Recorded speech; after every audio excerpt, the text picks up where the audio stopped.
welcome back. Lovely Tuesday evening. I'm Dr. Nadia a naturopathic doctor. I'm Alina, your holistic nutritionist at the Hearty Soul. And welcome back to Real Talk. So today we have a really exciting episode. Another big topic that we talk about a lot, especially in females, estrogen dominance. Yeah, and we find that this is really a confusing term for a lot of people. Like, you've all heard about estrogen dominance before, but I think a lot of women aren't really sure, like, is estrogen a good thing or a bad thing? How much of it do I need? How do I know if I'm really dominant? So we're really gonna dig through this today for you guys and make everything clear. So, Hormones on them. I mean, we've talked about hormones a couple episodes past before, and they're very, they can be very complex and confusing. So hopefully we're not going to take it too deep that we lose you. But the entire time, guys, remember, we're here for you. We're going to be monitoring the comments and questions live. It's my job, so hopefully I'm gonna pay attention as much as I can. So make sure that you comment, let us know what you're thinking, ask us your questions. Just say hello if you want to say hello. We always love highs. Rodney and Fiona, hello. Hey guys. Thanks for tuning in, guys. Thank you. But yeah, Okay, Alina, why let's don't get started. we get started? Yeah, so the first thing I want to clarify with estrogen dominance is that it's not just estrogen that's really, really high. It's estrogen relative to your other hormones as well, like progesterone and testosterone. So we're always discussing the ratio when we talk about estrogen dominance. It's how high estrogen is relative to your progesterone and your testosterone. Exactly. So guys, remember, hormones act often within what's known as feedback loops. So they all work, they're all your body's chemical messaging system. So they need to relay information for your body to know when to produce things, when to not produce things, and they all work in tandem and balance. So that's often why you hear the term hormone balancing a lot. Perfect. Yeah. So first, before we even get started talking too much about estrogen, let's make it really clear, what is estrogen? And this is something that I was actually surprised to learn earlier in my days as well, is that estrogen is actually a bunch of hormones. It's not just one. There's around like 15 different kinds of estrogens, but some are more dominant. And they're not only made in your ovaries, they're also made in your adrenal glands as well. Yep. And there's receptors for estrogen all over your body. Now, in terms of the actual role of estrogen, let's talk about maybe the more primary one, which is developing your female secondary characteristics. So things like the development of breasts, regulating your menstrual cycle, your reproductive cycle. That's sort of the main role to cover off over there. Yep. Now, diving into the three types, we're not going to go this too in depth, but just so you guys know, there are three main types of estrogen that you would want to know about. There's E1, E2, and E3.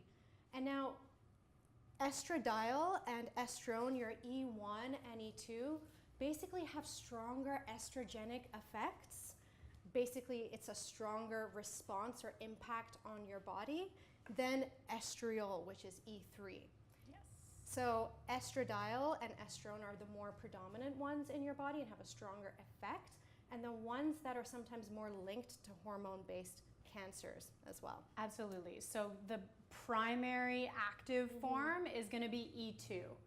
And so often too, when you think of estrogen sensitive cancers, the two that are most at play or can be deemed as harmful if they're too high are your E2 and E1, where E3, because it's a weaker form, is actually seen as protective sometimes because they all can compete for each other. And there's only so many receptors. So when there's receptors, you have the hormones wanting to bind to those receptors, and it's kind of a competition of who gets there, and then that's the activity that happens afterwards. That's the messaging system. So E3 as a weaker form, and we'll learn more a little bit later, is actually seen as your weakest and most beneficial form. Exactly. And just to touch briefly on estradiol, So this is the form that's more predominant when you're premenopausal. Right. So when your estradiol declines after menopause, or starts to when you're leading up to menopause, that's when you feel the effects. So your estrogen or estradiol in particular is declining. That's when you're starting to feel those night sweats and the irritability and the mood swings. And no libido and all of these not really fun symptoms. Not so fun things. Yes. So those are the three main types, guys. And now you may be wondering, so is estrogen good or is it bad because it's sort of linked to cancers and then at the same time it's protective? And really it comes down to everything in balance, because all of those have important roles and functions as well. You just want to make sure you don't have too much of maybe your E1 and E3 than necessary. And the other type of estrogen you don't want too much of, which we're going to talk about right now, is xenoestrogens. Yes, because guys, remember, your body produces hormones and estrogen, but then you can also actually take in chemicals that are a form of estrogen or mimics those estrogen receptors as well, and that can skew the balance completely. So basically these are synthetic, in a way man-made estrogens, which are binding to those receptor sites, right? Right. And they are known to be a bit strong, having a more estrogenic effect than even estrone and estradiol, which are already your stronger ones. But then you put in a xenoestrogen, you need a small amount to have a much stronger estrogenic impact. And this is maybe why estrogen dominance has become such a hot topic now. Absolutely. Because there's so many of these estrogens in our environment now. And they compound. People forget. So, and I mean, we can talk about it in the next slide, but people forget that you can have exposure to different chemical compounds, and especially females, multiple times throughout your day. So I want you guys to take an exercise right now and think about when you woke up in the morning. You probably took a shower. You probably used shampoo, body wash, conditioner. Then you probably came out and maybe put on a lotion. Then you put on some makeup. Then you put on some hair products. Maybe you did your nails, some perfume. So all of these things, maybe one on their own once in a while isn't really that big of a deal. But when you put them all together and you have it day in, day out, or multiple times a day, that's when we really start to see this balance completely shift. Exactly. So you've already spoken to a couple of these right now, but this is just a visual representation for you guys. A visual representation. All our clip art. But these are some of the places where you can find synthetic estrogens or xenoestrogens. So one of them is BPA cans. That's why people have cracked down so much on BPA. They're in cans, they're in plastic bottles. That is an endocrine or hormone disruptor. We have the birth control pill. Yes, it's a synthetic form of estrogen or progesterone. So depending on what type of pill you're on, if you're on a combination, you're going to have a combination of estradiol and progesterone. Or if you're not on a combination, you'd just be on progesterone. But that itself is an external hormone that your body's not naturally producing and it has effects on your endocrine system. Exactly.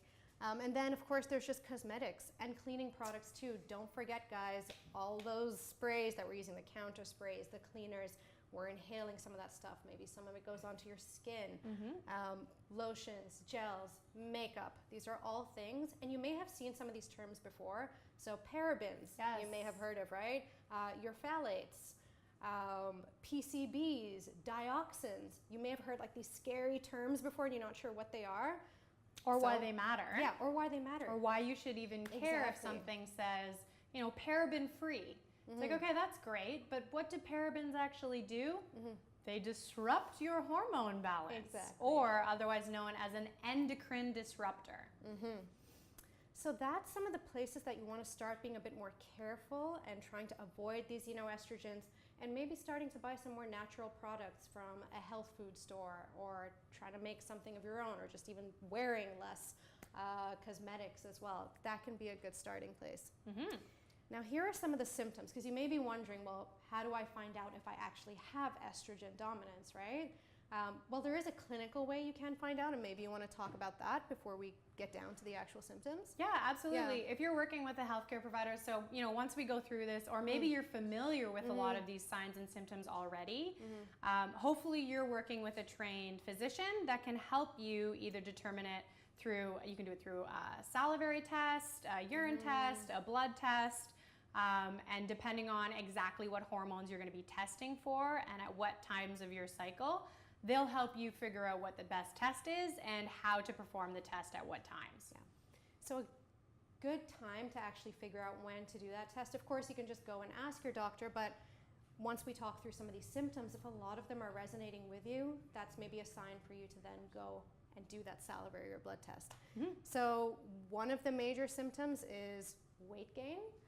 And especially in the abdominal area or around the hips and the thighs, and maybe it's a big one. Yeah, and struggling to lose weight. Like if that's always like your problem area and you just can't get rid of weight over there no matter what you're doing, that might be something to look into. Yeah, thighs and belly area is a very big area for estrogen dominant females. Yeah, so even if you naturally, and this is a genetic thing too, so if you're naturally someone who will be prone to weight gain in those areas, that's often a sign because those areas are more estrogen sensitive. Yeah. And actually we have a question. Okay. Welcome everyone. Evelyn says, oh my God, yeah. We feel you. We feel you. Janet. Hey Janet, thank you for tuning in. Janet asks, hi, what causes women to have high estrogen after menopause? So that is a really good question, and that's actually a non-typical situation. And to be honest, that would be a very case-by-case situation. I don't have a blanket response to that at this moment, because often what ends up happening is you see hormonal dips in menopause. That's the normal trajectory. But okay. Yeah. The next big symptom is if your time of the month is kind of like madness, a roller coaster ride. Maybe you never know when your period's going to come. There's no set date. You might miss a month or two. Just having really bad breast tenderness, feeling moody and irritable, or just even really bad cramps. Yeah, that could be a sign of hormonal estrogen breakouts. Dominance. Oh yeah, you were talking about your clients, right? Yeah, and said that a lot of them had the hormonal acne. Big time hormonal breakouts, and also a tendency to have really bad flare-ups during their cycle.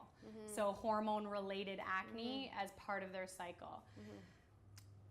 I feel like women forget. I mean, I know that this time of the month is a kind of this curse and a blessing half the time, but it really is a true indicator of balance and of how your body is doing. So that's why it can often be tricky, especially for women who are on oral contraceptives, because it's not a naturally induced menstrual cycle.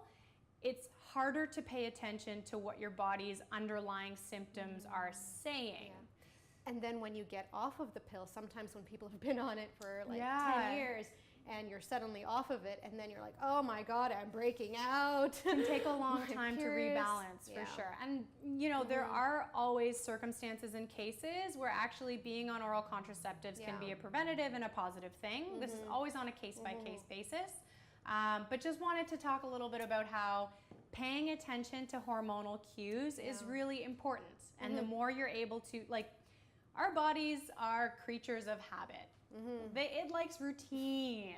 They want to be regular. We want to rise with the sun and go to bed at night. We want to have consistency. So when things are not so consistent, often even our bowels, when we think of bowel movements, we want consistency.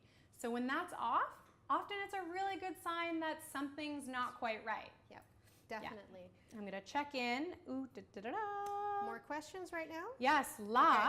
Hello, La. Hello. La asks, hello, how about fibroids and estrogen? Absolutely. So fibroids play a part as well and have a huge play within female hormones and regulation. And fibroids can be extremely painful, especially for women who still are having their menstrual cycle. Yeah. So some other symptoms, this one is all too familiar. If you are very tired all the time, now this may also, if you were joining us for the adrenal fatigue talk, this could relate to that as well. And as you know, all hormones are in a very delicate balance, but estrogen dominance often leads to just feeling really sluggish and tired all the time as well. Yes. Along with the mood swings and the irritability as well, Yeah. if that's happening. And bloating, Yeah. water retention. Mm-hmm. Yeah. Mm-hmm. Along with that, just certain food cravings. That's the burger over there, when you just can't control your cravings, and it's joined with like headaches and brain fog. If a lot of these things are resonating with you, it could be a sign. It Remember, could be. yeah, and remember, these are general signs and Yes. symptoms. They don't necessarily have to be a clinical diagnosis. They could just be a red flag. If you are listening to us say these and you're like, I've noticed this Yeah. actually happens a lot, could just be a checkpoint that Yeah. you need to have a conversation with your healthcare provider. Exactly. Yeah. And I mean, moving into the next slide, I don't want to forget our males as well, because as much as, you know, immediately you think estrogen and you think of females, males have estrogen as well, obviously at a much, much lower rate. And something really common that can happen in an estrogen dominance is, so this is kind of going back to, you know, biology back in the day, but testosterone actually is turned into estrogen. So we need certain precursors or hormones that end up creating each other down the road that create a response in our bodies. For males, especially males that are overweight and have a lot of excess fat or adipose tissue and a very poor insulin response, what ends up happening is often testosterone ends up getting what's called aromatase, turns it into increased estrogen, and that can be a negative sign. And so they can experience a real lack in libido, a lot of the like mood swings, skin disturbances, cravings, inability to lose weight, a lot of irregular hormone responses as well. One of the biggest signs, man boobs. Yes, yes. The man boobs. Yes. When you see man boobs, think, estrogen. Yeah, because they're sort of absolutely. tied together that way, right? So yeah, just like Nadia said, if you are maybe having a lot of like junk food or processed food, a lot of stress or alcohol, those are all things that may convert that testosterone into estrogen. So yeah, estrogen is definitely important for men as well, and also avoiding those xenoestrogens. Yes. That's also having an impact on you as well. If you are also using Male lotions or products, creams. yeah, you know, male grooming is a thing, and Yep. so this is where it kind of comes into being a little smarter about, you know, maybe taking the time to educate yourself on the ingredients that you should be looking for. And I mean, we can definitely, we have several articles on which ones specifically to look for that we can put in the links in here. But taking the time to read the labels, you know, just educating yourself, being a smart consumer, and then thinking about that kind of compounding effect that I was talking about before. Exactly. And understanding that it's not just one thing, one time, it's several layers of things over a period of time that really starts to make a difference. Exactly. And actually, and interestingly, and talking about estrogens, and I just remember this study back in school, I remember reading about this study that was done. Don't quote me on all the details, but because of the increased amount of xenoestrogens as well as oral contraceptives that females were having, it's excreted in urine, so the compounds of it. And they were actually finding that some fish that were in nearby areas were becoming, there was a way higher ratio of female to male fish because of the amount of excess estrogen that was being excreted.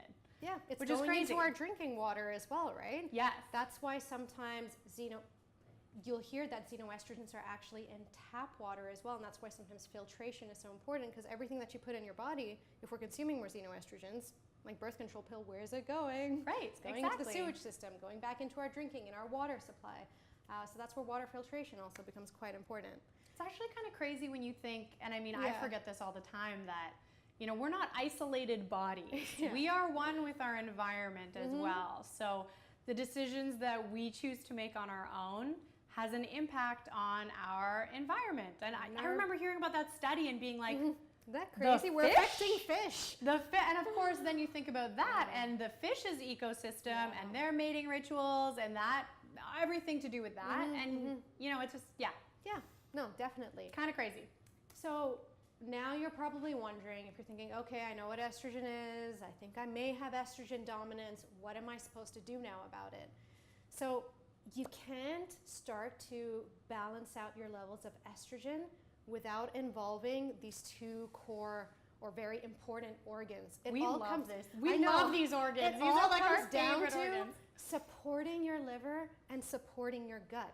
Because if you think about it, that excess estrogen that is circulating in your body, those stronger estrogenic forms need to be broken down into weaker, more water-soluble estrogens in your liver, because your liver is your main detoxifier in your body. So there's phase 1 detoxification, phase 2 in your liver. Phase 1 is where it gets broken down from that stronger estrogen into that weaker one. But if your liver isn't working properly, or isn't as efficient as it should be because it's overburdened with like processed food, maybe a lot of alcohol, it's kind of sluggish, it's not going to do that job as well, right? Absolutely. And sometimes and often people can have actually a dysregulation of phase 1 and phase 2, where, for example, if phase 1 is too quick, so you can think of it as almost clockwork. So if, you know, phase 1 is too quick and it's spitting out too much output into phase 2 is going to get overburdened and there's a slower response to it, meaning that the metabolites that are supposed to be safer may not actually be happening at the rate that they should be broken down at. Exactly. Which can cause negative symptoms. Yeah. And now imagine if your liver is already sluggish and overburdened. Add on top of that a sluggish gut, which means constipation. So this is where your excess hormones get excreted from, right? That it's your colon, it's your bowels at the end of the day. Exactly. Yeah. When we talk about, and you know, detox can be kind of a fluffy term sometimes. And when we really break it down for a more functional perspective, detox equals elimination. So helps your body remove wastes. And we have natural organs of detoxification. Exactly. These are two major ones. So Absolutely. we're not, when we say we're detoxing, really all we're doing is supporting the detox organs. Exactly. These guys are already doing the jobs for us. Your kidneys, your lungs, your gut, your liver, Your there's one more, your skin, your 5 Yes. major detox organs. So all you have to do is help support them do an efficient job. Yep. And that's how you get optimal health. And actually we have some questions. Let's do it. We have Jeanette. Hello, Jeanette. Hello. Jeanette says hello from Bakersfield. Well, hello. Thanks for tuning in. Mo has tuned in. Mohammed. Hello, Mohammed. Hello. Mo says, what is a good way to detox my liver? And that is a great, Awesome great question. We're definitely going to get into the nitty gritty of that at the very end. And we could probably have a whole segment on this because the liver plays such an important role. But there's a lot of different ways from a lifestyle perspective to help support your liver, and there's a lot of herbal ways that you can support your liver. Milk thistle is one of my favorite nurturing herbs, whereas dandelion root is actually something that can help improve detoxification. Yeah. And we're going to get into some of the foods and the herbs in like the next slide or two. So Stay tuned. Stay tuned. We are going to talk about it now. So a very basic protocol before we even get into talking about those very specific foods and those herbs is just doing these 4 things, guys, to help support your elimination pathways and your detox organs. Number 1, of course, just eating a lot of fiber. If you have enough fiber along with water, that's sort of the You need 2 both. key things. Yes, you definitely need both. Otherwise, you will be bummed up. Yes, you don't want to increase your fiber intake off the charts and not help your body with hydration at the same time, because you will get constipated. Yeah, it's just one of those such basic things that are overlooked, but is so key for hormonal balance. Absolutely. And the 2 other things, which again sound basic but are so important, is eating real food, because the more you eat processed food or junk food, those are more preservatives and additives and burden for your liver at the end of the day, which is making it do more work, and it's slowing down the processes for like eliminating hormones. And then of course there's exercise. My favorite. Exercise makes everything better. It helps with your gut regularity, your liver, sweating, detoxing through the skin. Favorite type. Your skin helps you Kidneys. detoxify. You get a good sweat on. Improving your Great. lymph flow, your circulation, all of those things that are helping move toxins out. Now, if we move on to foods and herbs in particular, so we have some different categories. The first one is actually phytoestrogens. So there where you see that edamame or like those soybeans. And what is a phytoestrogen? So this is a hot topic because I know when people think of phytoestrogen, I think my mind immediately goes to soy. Yeah. And then you all think breast of cancer. Like soy, bad, all breast cancer. the controversy of what a phytoestrogen means. So I'm not sure if you want to talk a little bit about, what is a phytoestrogen? We talked about xenoestrogens. Okay, so phytoestrogen. Phytoestrogen is something that's found only in plant-based foods. And now it's something that has a weak estrogenic effect. So kind of like the E3 we were talking about. E3. Phytoestrogens are so protective. So they're found in other foods too, like your legumes or flax seeds. And basically they're binding to those receptor sites for estrogen, but exerting such a much less, like a weaker estrogenic effect that it's blocking those estrogens and estradiols, those stronger estrogens that you don't want too much of. So it's actually really helping you. Like, yes, they're estrogenic, but so much weaker. In a positive estrogenic effect. Way. Yeah, exactly. So definitely want some plant phytoestrogens in your diet. You want to add some more fermented food as well. That's sort of the pickles over there. So things like sauerkraut, kombucha, kimchi. Yes, miso, tempeh, all of those fermented foods which are helping improve your gut flora and your microbiome. All that good gut bacteria is just going to help your digestion and your gut. So definitely want to add some of that in. And you also want to add in some cruciferous vegetables. So you guys love cruciferous vegetables. What are some cruciferous vegetables? Oh, my favorite, obviously, and I know this is probably a lot of people not your favorite, but I love Brussels sprouts personally. But when you think cruciferous, think kale, Brussels sprouts, broccoli, cauliflower, cabbage. Yeah, those are most of them. Common ones. Bok choy is really nice too. Yeah. These help your liver, right? So they help that liver process of elimination and support, and so therefore help with overall hormone balancing and estrogen balancing. Exactly. And another group of foods similar to cruciferous vegetables that is very good for your liver are foods high in sulfur. So that's usually in like the garlic and onion family as well. So you want to try including a lot of those in your diet. And they have a lot of prebiotics too, helping feed that good gut flora. Also amazing for your immune system. Yep. So definitely want to include a lot of those in your diet every day. I know. I love garlic so much. It's a just detriment. a problem. Yeah, it's a problem. Just tell your boyfriend not to come to you for a while.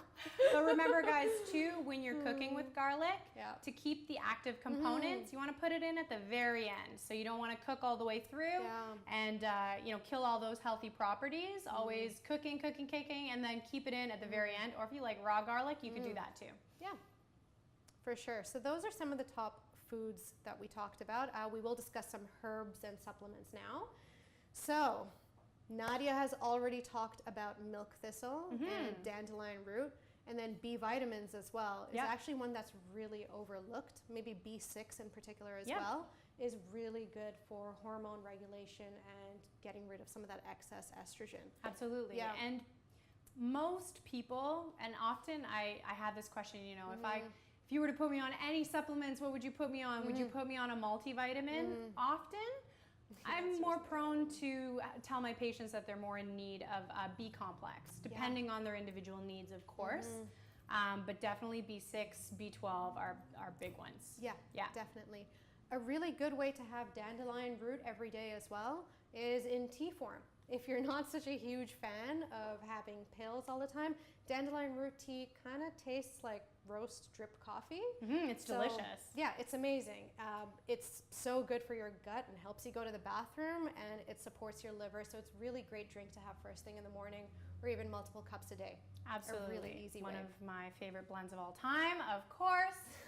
I have a detox blend. We can well, I can show it to you guys a little bit later. Yeah. But the important thing with dandelion is it's dandelion root. That's the medicinal properties that you're looking for. Yeah. Yeah. Because the leaves are more of a diuretic, correct? And they're a bitter, so they can help stimulate appetite and they can act as a diuretic, but they're not going to have those same liver-loving properties that the dandelion root is going to have. Okay. And the same thing with milk thistle. You're actually looking for milk thistle seed. That's going to be the active compound that you're looking for. Okay. Yeah. Awesome. That's a good tidbit. Hot tip. The next set of supplements that you want to think about then, so that was more for the liver. If you're thinking about your gut and if you need some extra help beyond the fiber and beyond water as well, one of my favorites is actually magnesium. And magnesium comes in many different forms, guys. There's no one type of magnesium that's good for everything.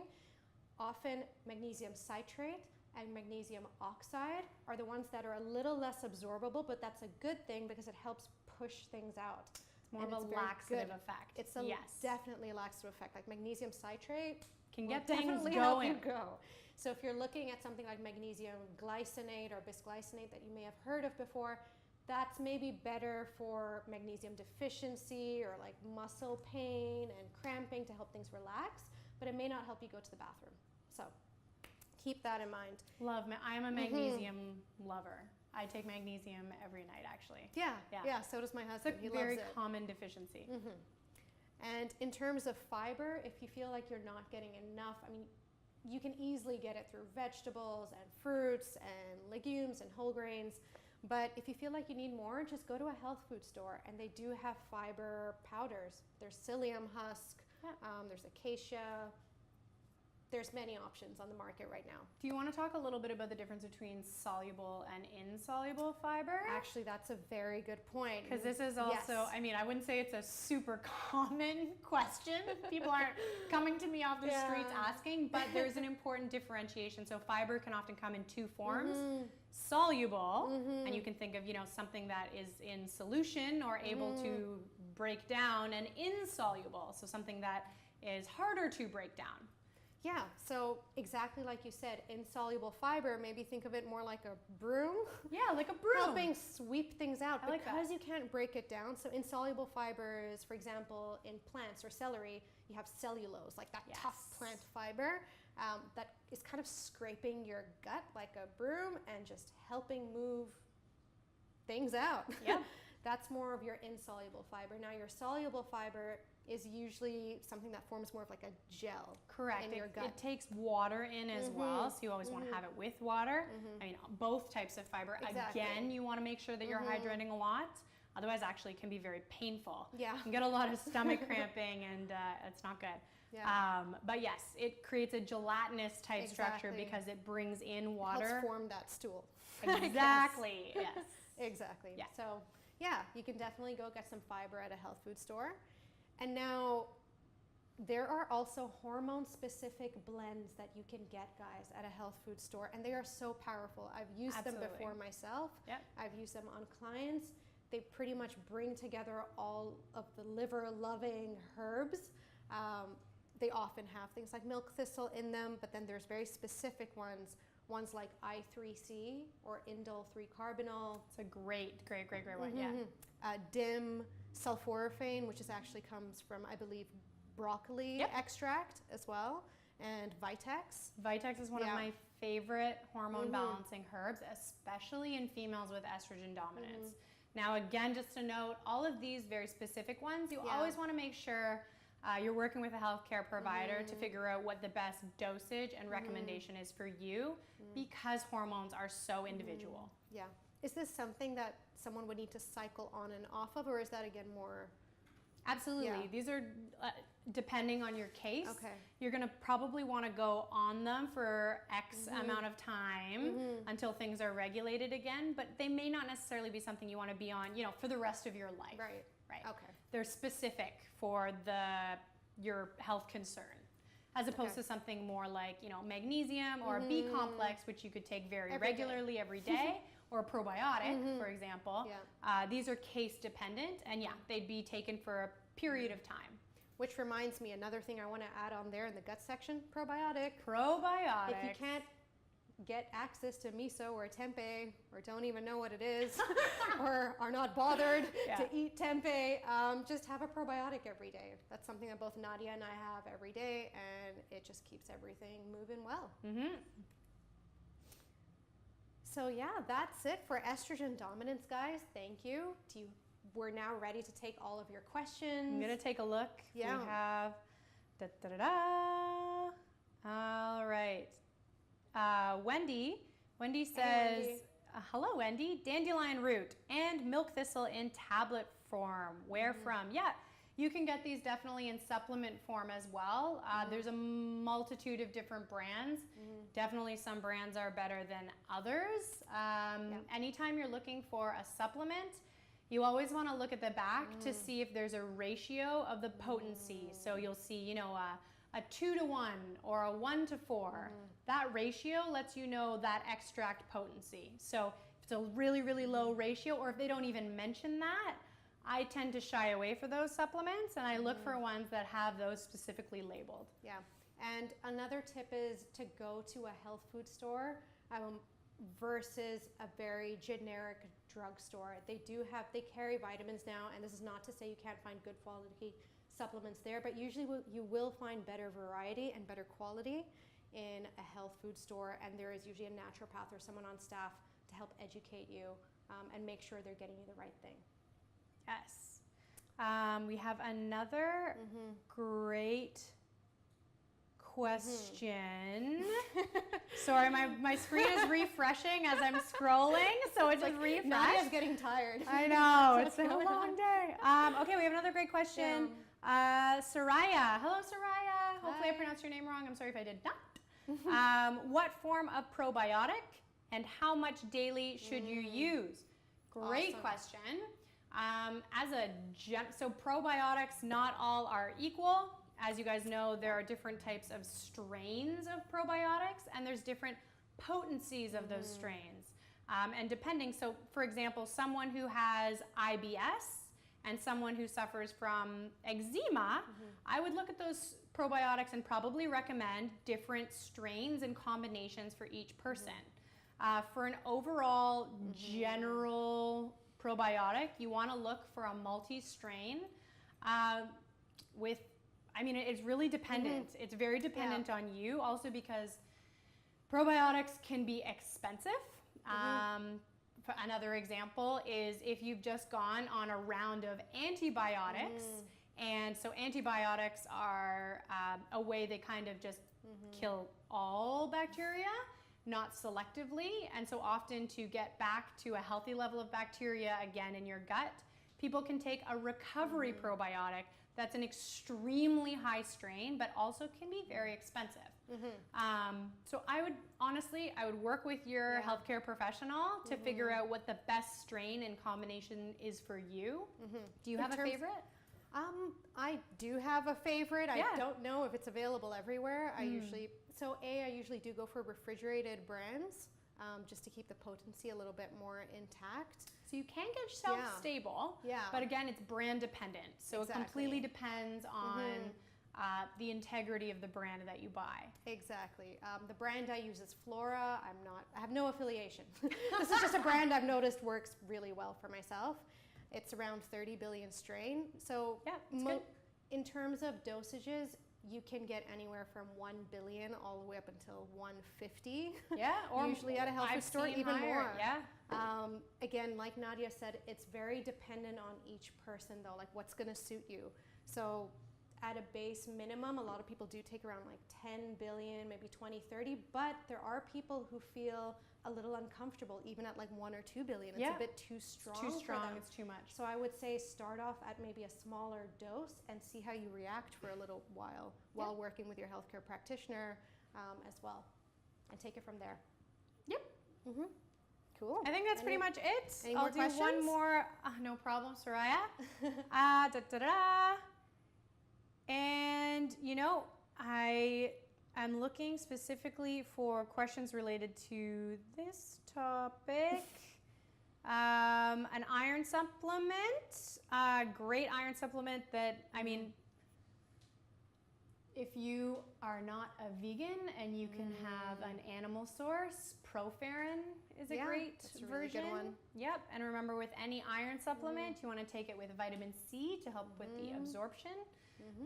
But again, it's tricky to recommend products to you guys because I know we're all over the place. So the thing I love about the Hearty Soul is our audience is all over the place. So yeah, and we have a lot of Canadian brands. So we do. We have a lot of Canadian brands. Yeah. I know one of my favorite probiotic brands that I give as a midway multi-strain is NFH ProBioSap. It's just a good, well-rounded formula that I've seen really great results with across the board. And in terms of the iron one, I think this one is available everywhere, but I believe it's the Salus brand from Germany. Oh. Yeah, Floradix and Oh, Floravit. Yep. It's a liquid iron that is I take non-constipating. You looked at me, you're like, what's that? Yeah, it's a liquid plant-based really absorbable. formula. Yeah. That's very gentle, very natural. Iron can often constipate people as well.